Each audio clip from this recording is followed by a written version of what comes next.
Assalamu alaikum students. Lecture number 13 and 14, heat transfer operations CAN 3104 का आज हमारा ये लेक्चर है। इस लेक्चर में हम कॉन्वेक्शन के बारे में बात करेंगे। हम अपने लेक्चर नंबर 1 और 2 में जब हमने basic modes of heat transfer हमने देखे थे, कुछ कंडक्शन, कन्वेक्शन, रेडिएशन की कुछ बेसिक्स के बारे में हमने बात की थी। तो हम उन्हीं बेसिक्स को एक दफ़ा रिवाइज करते हुए फर्दर देखेंगे कि किस तरीके से हमारे पास न्यूटन्स लॉ ऑफ कूलिंग और उसके अलावा हमारे पास कुछ मज़ीद किस्म के एक्सप्रेशन और साथ में एक कॉन्वेक्शन से रेलिवेंट न्यूमेरिकल भी हम इसको सॉल्व करेंगे। तो कंडक्शन में आपको याद होगा कि जो कांटेक्ट होता था मटेरियल्स का, आपके यानी कि जो कांटेक्ट है सॉलिड के, क्योंकि सॉलिड है उसके एटम्स आपस के साथ इन कांटेक्ट हैं, तो आपका कांटेक्ट होना बहुत ज़रूरी है फॉर द कंडक्शन। लेकिन जो कॉन्वेक्शन है, बिकॉज कॉन्वेक्शन के लिए आपके पास कांटेक्ट का होना, हॉट बॉडी और कोल्ड बॉडी का आपस में कांटेक्ट का होना ज़रूरी नहीं है। होता क्या है बेसिकली, जो हीट ट्रांसफर हो रही होती है वो actual physical movement of the particles, आपके जो पार्टिकल्स हैं वो खुद जो है हॉट से कोल्ड रीजन की तरफ मूव कर रहे हैं, जिसकी वजह से आपकी हीट ट्रांसफर हो रही है, और ये है कन्वेक्शन। कन्वेक्शन के अंदर बेसिकली जो है, आप देखिए कि मिसाल के तौर पर अगर हमारे पास एक पैन है और सिंपल सा पैन है, उसके अंदर कोई हॉट और कोल्ड लिक्विड है, और आप उनको अगर जो है किसी स्टिरर की मदद से मिक्स कर रहे हैं, तो आप उस वक्त भी क्या हो रहा है कि हीट जो है, क्योंकि आपको पता है कि heat is always transferring from a hot body to a cold body, तो इस केस में जो हीट है वो जो है आपके पास हॉट लिक्विड से कोल्ड लिक्विड से को ट्रांसफर हो रही होगी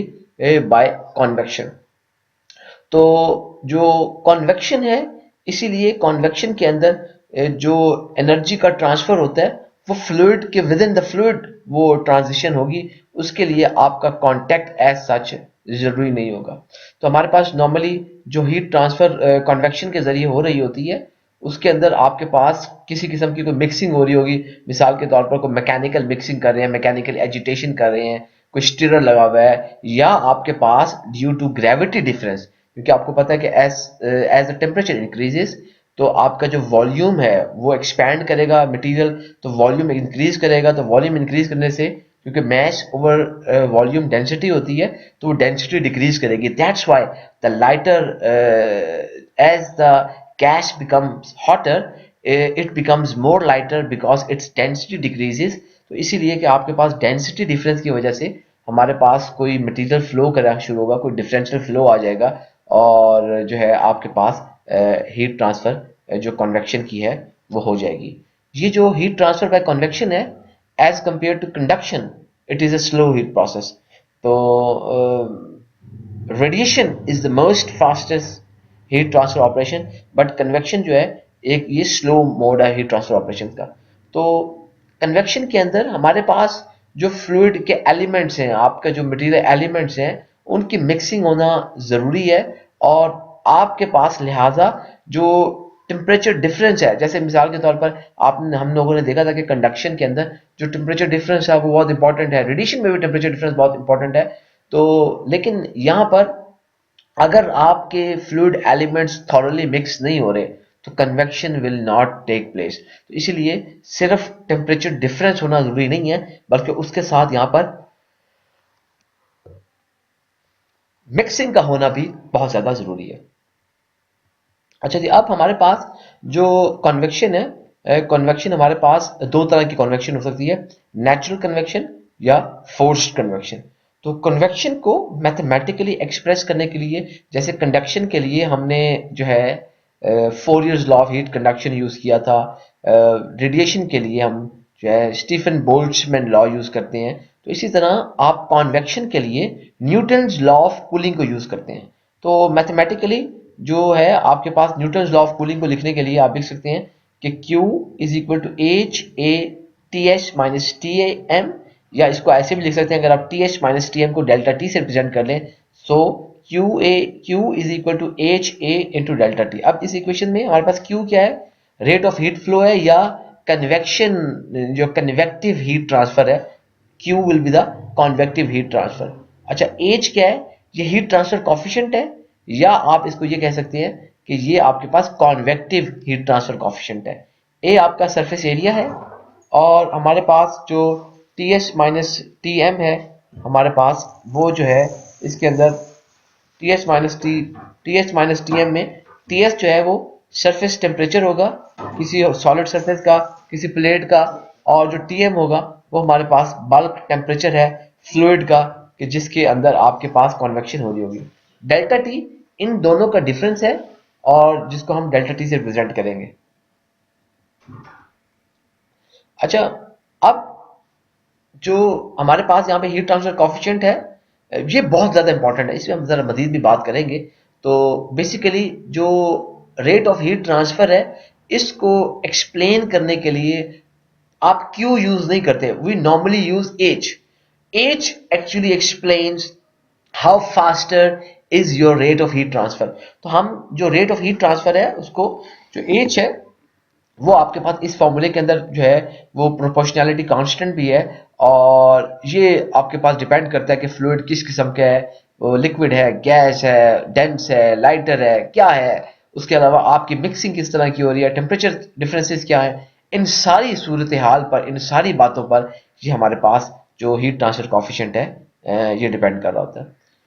कॉन्वेक्शन के अंदर हमारे पास, मैंने ऑलरेडी बताया कि आपके पास दो किस्म की कॉन्वेक्शन हो रही होती है, नेचुरल कॉन्वेक्शन या फोर्स्ड कन्वेक्शन। तो नेचुरल जो कन्वेक्शन होती है, तो उसके अंदर बेसिकली आपके पास, आप ये समझ लीजिए कि जो है हम इसके अंदर कोई मैकेनिकल मिक्सिंग का मीन यूज नहीं कर रहे, there is no mechanical mixing है, आप उसको यूज नहीं कर रहे। तो बेसिकली आपके पास क्या हो रहा है कि हमारे पास जो है अगर ये मिक्सिंग सिर्फ डेंसिटी डिफरेंसेस की वजह से हो, मिसाल के तौर पर क्या है कि देखें आपने हॉट एक जो है एक पानी गर्म कर रहे हैं, एक बड़ा सा पैन है, पतीला है, आपने पानी का रखा हुआ है चूल्हे के ऊपर। तो अब आपके पास जैसे जैसे हीट ट्रांसफर होगी, तो लिक्विड जैसे हीटअप होगा, वो लिक्विड जो कि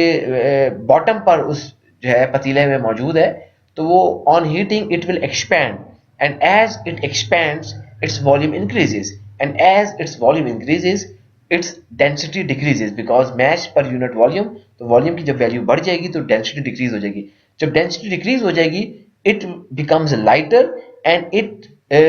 starts moving towards the upper side of your water container। तो उसके अंदर जो पतीले की ऊपर वो सतह की तरफ वो मूव करेगा, जबकि जो ठंडा पानी है जिसकी डेंसिटी ज्यादा होगी, भारी होगा, वो नीचे की तरफ मूव करेगा। तो ये डेंसिटी डिफरेंस की वजह से आपके पास एक नेचुरल मिक्सिंग क्रिएट होगी। This kind of heat transfer is called natural convection. इसके मुकाबले में जो फोर्स्ड कन्वेक्शन है, फोर्स्ड कन्वेक्शन के अंदर हम क्या करते हैं कि आपके पास लेट से कि अगर आपने कोई स्टिरर यूज किया है, कोई मैकेनिकल मींस यूज किए हैं, एक तो उस वक्त फोर्स कन्वेक्शन यूज होगी। उसके अलावा अगर आपके पास देखिए मिसाल के तौर पर अगर कहीं एडीज बन रही हैं फ्लूइड के अंदर, because there is a turbulent flow, या अगर आपके पास जो है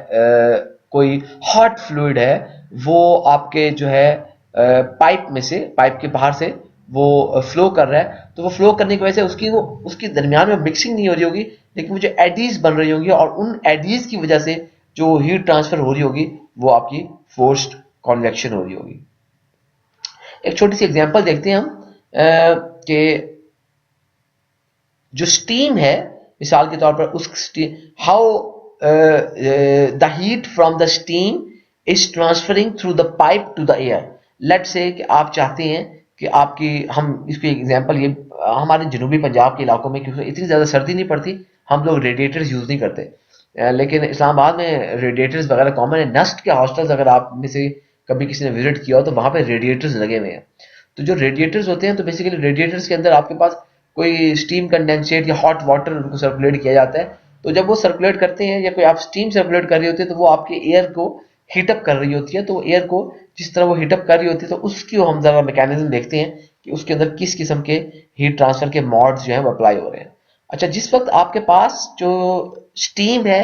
किसी पाइप में फ्लो कर रही होती है, और उस पाइप के जरिए हीट जो है हम स्टीम की मदद से पाइप में से गुजार कर एयर को दे रहे होते हैं, तो आपके पास ये जो हीट ट्रांसफर है ये सिर्फ कंडक्शन की मदद से नहीं हो रही, यानी कि आप ये समझें कि क्योंकि आपकी एयर जो है वो पाइप के जो है जिसमें से स्टीम मौजूद है उसके सरफेस के साथ इन कांटेक्ट है इसलिए कंडक्शन हो रही है, नहीं ऐसा नहीं होता। बल्कि बेसिकली आपके पास जो हीट ट्रांसफर के अंदर जो है आपके पास जो है वो कंडक्शन भी होगी,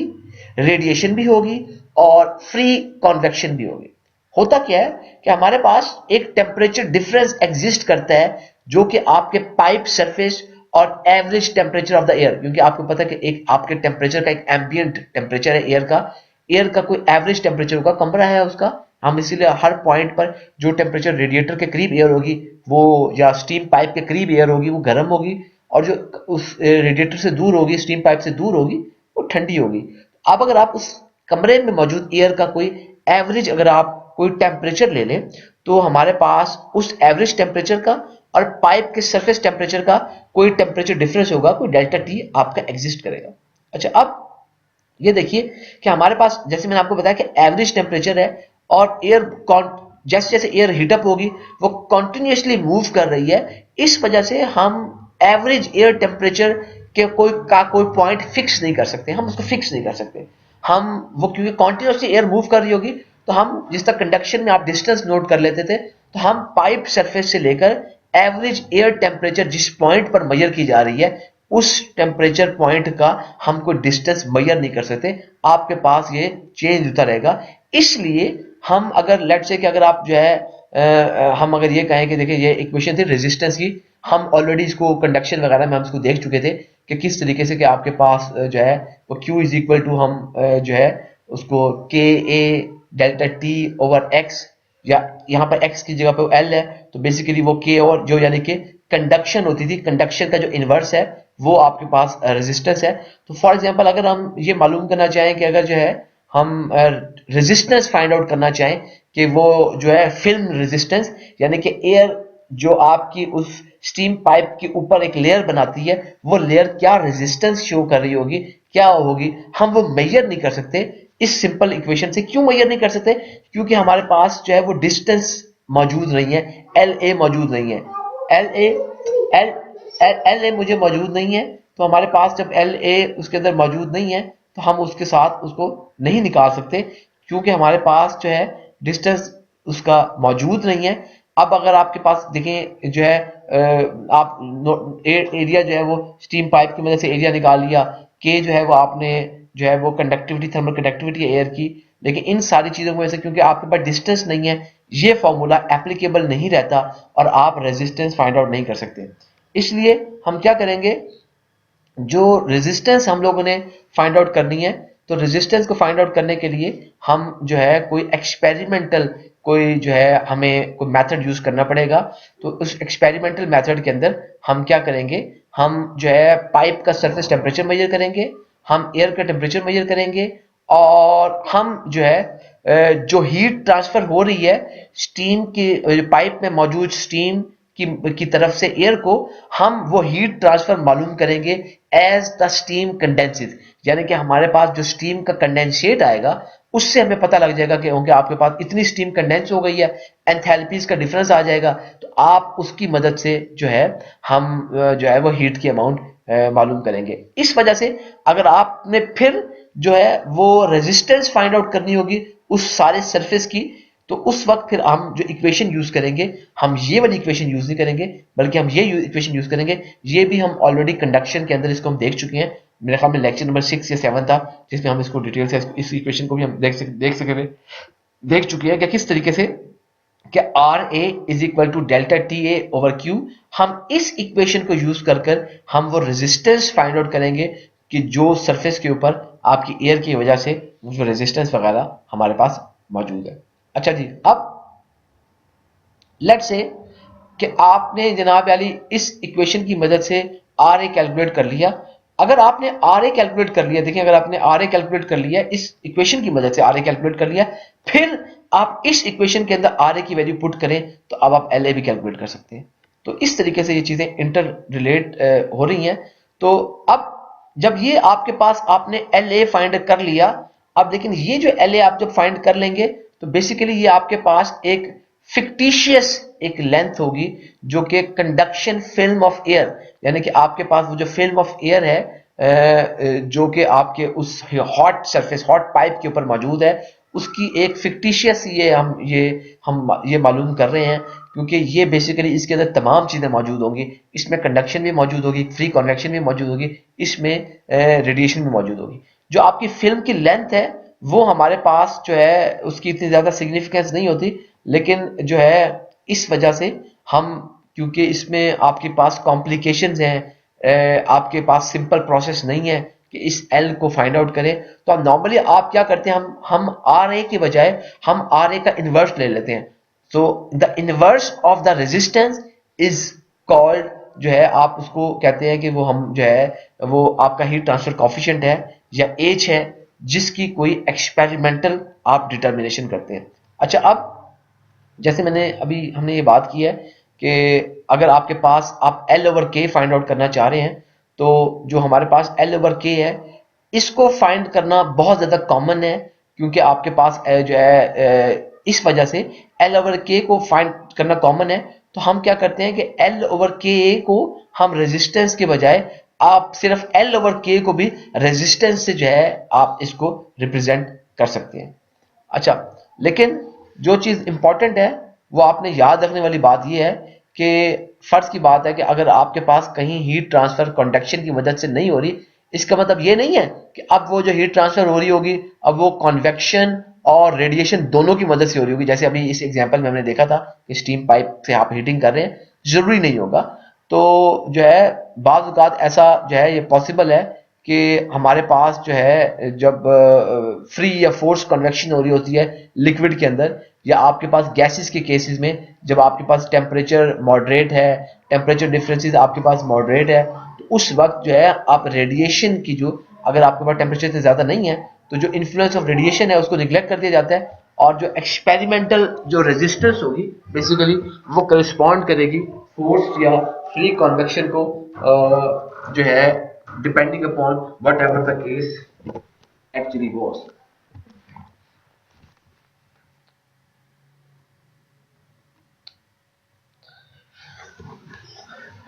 कुछ मजीद चीजें देखते हैं हम। फिल्म कॉफिशिएंट्स जरा देखते हैं हम कि एज के लिए हम उनको एज अ फिल्म कॉफिशिएंट हम उसको बता रहे हैं। जरा देखते हैं कि मिसाल के तौर पे देखिए, अगर आपके पास कोई प्लेट है, जो है फ्लैट प्लेट है या पाइप है,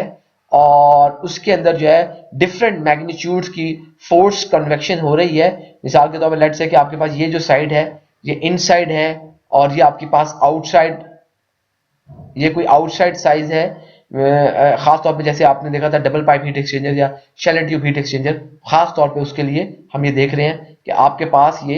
इनसाइड में ये आपके पास है, ये इनसाइड की कंडीशन है, ये आपके पास जो है आपके पास ये आउटसाइड उसकी कंडीशन है। और आउटसाइड कंडीशन के अंदर अगर आपके पास इनसाइड जो है हमारे पास इस तरह के किसी फ्लैट पाइप या प्लेट वॉल के अंदर हमारे पास अगर इनसाइड के अंदर जो हीट ट्रांसफर हो रही है वो किसी लिक्विड के फ्लो करने, हॉट लिक्विड के फ्लो करने की वजह से हो रही है, और आउटसाइड जो है आपके पास कोई कोल्ड लिक्विड फ्लो कर रहा है, क्योंकि आपको पता है ऑब्वियसली एक हॉट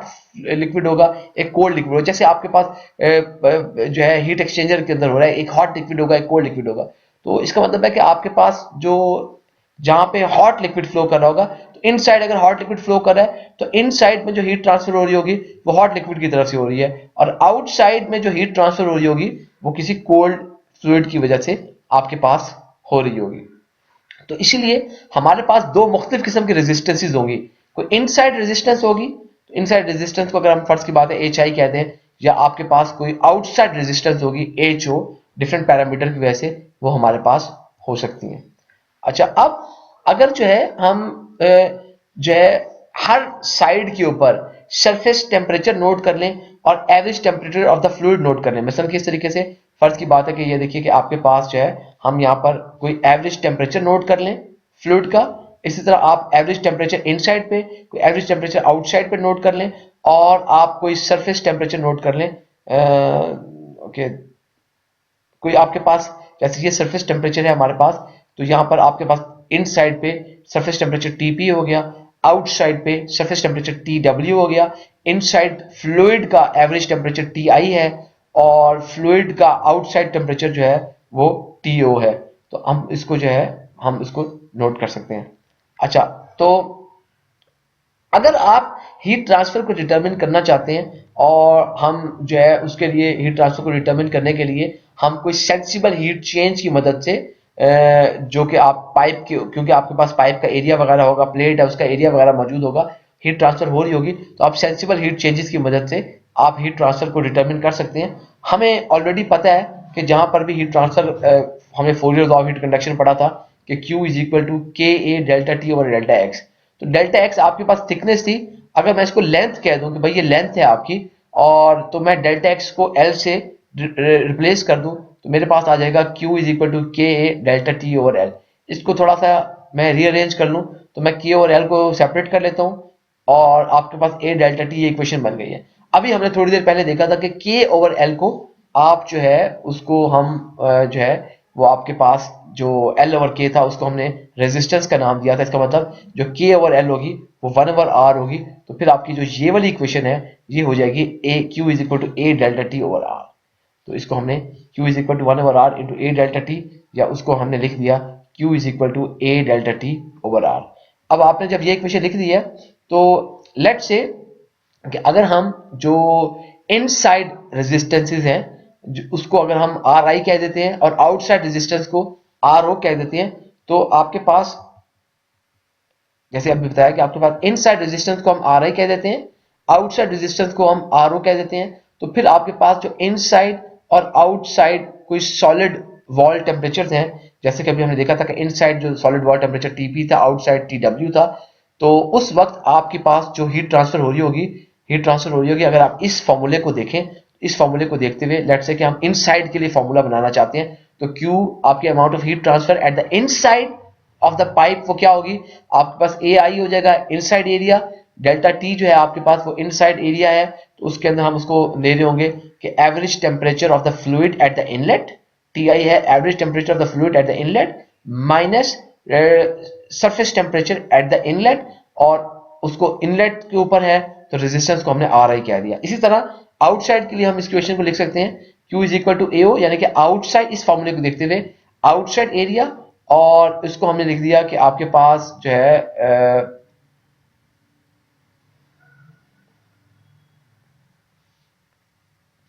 जो हमारे पास TW माइनस जो है उसको हमने TW माइनस TO, तो आपके पास जो इक्वेशन बन जाएगी, इस इक्वेशन को बनाने के बाद हम इसको मजीद अगर सिंप्लीफाई करें तो, क्योंकि देखिए आपके पास जो है स्टेडी स्टेट जब कंडीशन होगी, तो स्टेडी स्टेट कंडीशन के अंदर जो हीट ट्रांसफर हो रही होगी एट द इनसाइड, और जो स्टेडी स्टेट कंडीशन के ऊपर हीट ट्रांसफर हो रही होगी एट द आउटसाइड जो हीट ट्रांसफर हो रही होगी वो स्टेडी स्टेट कंडीशन पर, दोनों कंडीशन पर वो बराबर होगी। और जब ये दोनों चीजें बराबर होंगी तो हम इन दोनों को इक्वेट कर सकते हैं, बराबर इक्वेट कर सकते हैं, और हम लिख सकते हैं कि आपके पास Q is equal to AI TI minus TP over RI is equal to AO TW minus TO over RO। अच्छा, एक छोटी सी चीज बेटा इसमें जरा नोट कर लीजिए कि मैंने इसमें ना थोड़ा रिप्लेस कर दिया, it should have been TO minus TW, क्योंकि जो TO है वो आपका इस इक्वेशन, इस अगर तस्वीर में देखें, मैं इसको सही कर लूंगा अभी, तो आपको जब फाइल अपलोड करूंगा, जो बेसिकली TO है वो average temperature of the cold fluid था, और TW वो जो था वो वॉल टेम्परेचर था, तो हमारे पास एट द आउटसाइड, तो दिस शुड हैव बीन, तो ये मेरी मिस्टेक है, प्लीज नोट दैट, ये this should have been TO minus TW, तो इसको मैं यहाँ पे भी मिस्टेक है, ये इसमें भी ये मिस्टेक है, TO माइनस TW, बाकी सही है, तो ये आपके पास RO हो जाएगा। तो लेट्स से कि अगर आप इसको, हम इसको रिप्लेस करते हैं TI माइनस TP को आप डेल्टा TI से, और इसको अगर आप रिप्लेस करते हैं TO माइनस TW को डेल्टा TO से रिप्लेस करते हैं, तो आपके पास जो इक्वेशन बन जाएगी वो अब इक्वेशन में ये बन जाएगी Q is equal to AI delta TI over RI is equal to AO delta TO over RO। अच्छा, अब हमें ऑलरेडी हमने आज ये देखा है कि जो वन रेजिस्टेंस का इनवर्स है उसको हमने हीट ट्रांसफर कोएफिशिएंट HI का है, तो अगर 1 ओवर RI है, इसका मतलब 1 ओवर RI बराबर हो जाएगा जो है वो 1 ओवर R, क्योंकि H के बराबर है तो 1 ओवर RI HI के बराबर हो जाएगा, और 1 over R O H O के बराबर हो जाएगा। तो फिर आपकी ये वाली इक्वेशन क्या बन जाएगी, ये इक्वेशन बन जाएगी हमारे पास Q is equal to H I A I delta T I is equal to H O A O delta T I. तो जैसे अब डेल्टा टी आई है, ये आपके पास जो टेम्परेचर है हॉट फ्लूइड का इनसाइड पे है, टी ओ टेम्परेचर है हॉट फ्लूइड का आउटसाइड पर। तो ये हमारे पास इंडिविजुअल हीट ट्रांसफर कॉफिशिएंट्स वगैरह की मदद से हमने निकाल ली है। तो ये जो हमने रेसिप्रोकल्स निकाले हैं, जो कि आपके पास हीट ट्रांसफर रेजिस्टेंसेस के रेसिप्रोकल हैं, यानी कि the reciprocal of the heat transfer resistance जो आर वन ओवर आर, वो जो है आप उसको जो है आप हीट ट्रांसफर कॉफिशिएंट कहने के बजाय बाज़ औक़ात उनको फिल्म कॉफिशिएंट भी कहा जाता है। तो फिल्म कॉफिशिएंट ये बेसिकली आपको जो है जो हीट फ्लो कर रही होती है यूनिट सरफेस से,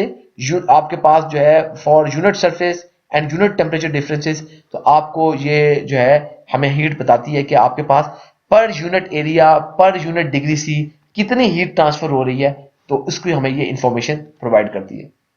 इसके अलावा जो है हमें यह भी पता चलता है कि आपके पास अगर फ्लूइड है, कोई आपके पास मटेरियल है, उसकी कोई डिफरेंट प्रॉपर्टीज हैं, तो उस डिफरेंट फिजिकल प्रॉपर्टीज के ऊपर वो किस तरीके से वो मूव कर रहा होगा, या उसके साथ साथ जो है हमारे पास अंडर एजिटेशन जो हीटिंग हो रही होगी वो किस किस्म की हो रही होगी। उसके साथ साथ जो फिल्म कॉफिशिएंट के ऊपर जो फैक्टर्स जो असरअंदाज हो रही होती है, उसके अंदर आपके पास size of the solid surface, उसके अलावा जी कि मिसाल के तौर पर यह भी देखना पड़ेगा कि आपका हॉट फ्लूइड इनसाइड है कि हॉट फ्लूइड आउटसाइड है, कोल्ड फ्लूइड इनसाइड है कि कोल्ड फ्लूइड आउटसाइड है। ये सारी चीजें देखनी पड़ती हैं। अब क्योंकि ये इतने ज्यादा वेरिएबल्स हैं, इतने ज्यादा वेरिएबल्स हैं कि और जिसका हर किसी का अपना फर्क होगा, तो इसीलिए हम जो है हीट ट्रांसफर कॉफिशिएंट या फिल्म कॉफिशिएंट की कोई मैथमेटिकल डेरिवेशन उसकी पॉसिबल नहीं है, रैशनल नहीं है, उसको करना बड़ा मुश्किल है। तो जो है उसके लिए फिर क्या किया जाता है, तो उसके लिए फिर हम क्या कहते हैं कि जनरलाइज्ड कोई हम रिएक्शंस करते हैं, कोई हम एक्सपेरिमेंट्स करते हैं, और एक्सपेरिमेंट्स करने के बाद आप ना कुछ पैरामीटर्स की मदद से आप एक जनरल रिलेशनशिप डेवलप कर लेते हैं, और फिर देखते हैं कि अगर वो आपके पास ये देखते हैं कि वो रिलेशनशिप और प्रोसेसेस के लिए भी इट मस्ट होल्ड ट्रू, और उसकी मदद से हम जो है अपने पास ये फिल्म कॉफिशिएंट्स को एक्सपेरिमेंटली डिटरमिन कर लेते हैं, या heat transfer coefficient. So don't forget, film coefficient और heat transfer coefficient is the same thing. अच्छा जी, अब जरा हम देखते हैं कि न्यूटन्स लॉ ऑफ कूलिंग हमने कन्वेक्शन के अंदर देखा तो था, जरा इसके बारे में मजीद देखते हैं कि न्यूटन्स लॉ ऑफ कूलिंग क्या है। तो जैसे अभी आपको मैंने बताया कि हीट ट्रांसफर जो कॉफिशिएंट H है, बेसिकली ये रेट ऑफ हीट ट्रांसफर बताने के लिए आप हीट ट्रांसफर कॉफिशिएंट H मालूम करते हैं। क्यों आपको रेट ऑफ हीट ट्रांसफर नहीं बताता, आपको बेसिकली H हम उसको यूज करते हैं। तो अक्सर किताबों के अंदर जो हीट ट्रांसफर कॉफिशिएंट है उसको इंडिविजुअल फिल्म कॉफिशिएंट का भी नाम दिया हुआ है। अच्छा, अब जो आपका मैग्नीट्यूड है H का या हीट ट्रांसफर कॉफिशिएंट का, ये डिपेंड करता है कि हीट किस तरीके से सरफेस और फ्लूइड के दरमियान में जो है वो ट्रांसफर हो रही है, और ये जो है आया फोर्स कन्वेक्शन की मदद से ट्रांसफर हो रही है, फ्री कन्वेक्शन की मदद से ट्रांसफर हो रही है, रेडिएशन की मदद से ट्रांसफर हो रही है, बॉइलिंग हो रही है, कंडेंसर रेशो, क्या आपका मोड ऑफ हीट ट्रांसफर है। तो अगर आपके पास सरफेस टेम्परेचर जो है उसको Ts कह दें, और आप जो है उसके अलावा आप जो है जो बल्क फ्लूइड का टेम्परेचर है उसको Tm कह दें, तो हमारे पास यानी कि जो है उसको कन्वेक्शन को जो आप बता सकते हैं, यानी कि जो हमने ये ऊपर ही हमने ये इक्वेशन हमने ये बनाई थी, इस इक्वेशन को हम फर्दर इस तरीके से भी हम उसको लिख सकते हैं कि Q is equal to H A T H minus T M. इस इक्वेशन में Q जो है वो कन्वेक्टिव हीट ट्रांसफर रेट है, H जो है आपके पास वो हीट ट्रांसफर कॉफिशिएंट है, A जो है वो सरफेस एरिया अवेलेबल है हीट ट्रांसफर के लिए, TS जो है वो सरफेस टेम्परेचर है,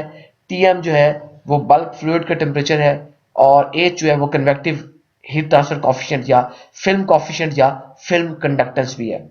अच्छा, अब क्योंकि आपके पास ये जो H है और ये जो TS है ये आपके एरिया के फंक्शन होते हैं, तो इस वजह से आप इस इक्वेशन को हम जो है डिफरेंशियल फॉर्म में भी लिख सकते हैं। तो डिफरेंशियल फॉर्म में हम उसको किस तरह लिख सकते हैं कि उसको dq is equal to H T H minus T M into D A. अगर आप इस इक्वेशन को रीअरेंज कर लें तो आपके पास आ जाएगा dq over H T H minus T M is equal to D A. अब अगर आप इस इक्वेशन को इंटीग्रेट कर लें विद रिस्पेक्ट टू एरिया, तो आपके पास इक्वेशन आ जाएगी ये D Q integral of 0 to q D Q over H T S minus T M is equal to A zero D M. तो आपके पास बेसिकली ये जो इंटेग्रल है, ये इंटेग्रल फॉर्म है आपकी न्यूटन्स लॉ ऑफ कूलिंग में, जिसको आप further depending upon your conditions तो आप उसको सॉल्व भी कर सकते हैं। एक प्रॉब्लम देखते हैं। Hot gas at 530 degree Fahrenheit flows over a hot plate of dimensions 2 feet by 1.5 feet. The convection heat transfer coefficient between the plate and the gas is 48 BTU per feet square per hour per degree F. Determine the heat transfer rate in BTU per hour and kilowatt from the air to one side of the plate when the plate is maintained at 105 degree C. तो हमारे पास basically क्या है कि एक hot gas है जिसका 530 degree F temperature है, और ये हॉट गैस जो है एक फ्लैट प्लेट पर हमने उसका साइज दे दिया कि उसका साइज है 2 बाई 1.5 फीट। तो अगर 2 को 1.5 से मल्टीप्लाई करें तो ऑलमोस्ट 3 फीट स्क्वायर उसका वो हमारे पास उसका एरिया है, और उस एरिया के ऊपर वो आपकी हॉट गैस फ्लो कर रही है। और जो कन्वेक्टिव हीट ट्रांसफर कॉफिशिएंट है प्लेट और हॉट गैस के दरमियान में, वो हमें गिवन है कि 48 BTU पर फीट स्क्वायर पर आवर पर डिग्री F। अच्छा, अब अगर हम मालूम ये करना है कि हीट ट्रांसफर जो रेट है वो हमने BTU पर आवर और किलोवाट में फाइंड आउट करना है, जब आपके पास एयर से जो है वो जो हीट है वो प्लेट की तरफ जा रही है, क्योंकि ऑब्वियसली क्योंकि एयर का टेम्परेचर ज्यादा है, प्लेट का कम है, और प्लेट का टेम्परेचर 105 डिग्री F है। तो हमारे पास गिवन डाटा इस सवाल में क्या है, जो convection heat transfer coefficient H given है 48 BTU पर फीट स्क्वायर पर आवर पर डिग्री F। एरिया आपका प्लेट का गिवन है 2 बाई 1.5 फीट या 3 फीट स्क्वायर। टेम्परेचर गैस का गिवन है जो है आपके पास यानी कि bulk fluid temperature 530 degree F। जो टेम्परेचर है सरफेस का, जो प्लेट का टेम्परेचर है TS 105 डिग्री F। हमने Q मालूम करनी है BTU पर आवर और किलोवाट। तो हमें पता है कि अगर स्टेडी स्टेट कंडीशन होंगी इस गिवन सिस्टम के अंदर, तो आप न्यूटन्स लॉ ऑफ कूलिंग को इजीली यूज कर सकते हैं जो है हीट ट्रांसफर रेट को करने के लिए। तो आपके पास जो न्यूटन्स लॉ ऑफ कूलिंग है वो Q is equal to H A T H minus T M, और उसके अंदर आपने जब ये जो है ये चीज आपने याद रखनी है कि क्योंकि यहाँ पर जो हीट ट्रांसफर हो रही है वो गैस से इसकी तरफ हो रही थी, सॉलिड की तरफ हो रही थी, तो आपके पास आपने उसका ख्याल करना है कि आपके वो प्लस माइनस जो है वो वैल्यूज चेंज हो सकती हैं, क्योंकि हीट का जो फ्लो कुछ और है। जस्ट हमने वैल्यू पुट की है, तो वैल्यू पुट की है तो आपके पास यहाँ पर जब हमने इसको वैल्यू पुट की है तो आपने 48 H की जगह पे आ गई, BTU पर आवर, यहाँ पे फीट स्क्वायर आ गया आपके पास, ये डिग्री F है, तो आपके पास बाकी BTU Q is equal to minus 61,200 BTU per hour. अच्छा, अब आप इसको जो है किलोवाट में आप कन्वर्ट करना चाहते हैं, तो इसको किलोवाट में कन्वर्ट करने के लिए हमें पता है कि 1 BTU 252 किलो कैलोरीज की 252 कैलोरीज के बराबर होता है, BTU BTU से कट गया, और हमें पता है 1 कैलोरी जो है 4.18 जूल के बराबर होता है, कैलोरी कैलोरी से कट गया। हमें पता है कि आपके पास जो 1 आवर होता है वो 3600 सेकंड के बराबर होता है, आवर आवर से कट गया। हमें पता है कि वो जो जूल पर सेकंड होता है वो वाट के बराबर होता है, तो जूल आपका जूल से कट गया, सेकंड सेकंड से कट गया। हमें पता है 1000 वाट 1 किलो वाट के बराबर होता है, वाट वाट से कट गया। इन सारी चीज़ों को जब कंप्यूट किया तो Q आपके पास माइनस 17.9071 किलो वाट हमारे पास वो आया। तो Q की वैल्यू नेगेटिव इसीलिए आई है क्योंकि आपकी जो हीट ट्रांसफर की डायरेक्शन है वो आपने उसको देखनी थी, क्योंकि वो T जो S है वो सरफेस से हमारे पास जो है वो हॉट गैस जो थी उसका टेम्परेचर ज़्यादा था, तो ये आपकी टोटल अमाउंट ऑफ Q होगी। So this was our lectures. Please watch this video, please go through the lecture notes. इसमें छोटी सी मिस्टेक मैंने आपको पॉइंट आउट कर दी थी, तो मैं वो जब आपको फाइल अपलोड हुई होगी उसमें ये मिस्टेक नहीं होगी, वीडियो के अंदर तो मैं अभी इसको दुरुस्त नहीं कर सकता। तो if you have any questions please contact me via email या प्लीज़ व्हाट्सएप मी। कंटेंट्स हमारे बढ़ते जा रहे हैं, तो आप मेक श्योर करें कि एग्जाम्स के लिए आप अपनी तैयारी रखिए ताकि मिड सेमेस्टर एग्जाम में आप अच्छी तरह परफॉर्म कर सकें। Thank you very much. अल्लाह हाफ़िज़।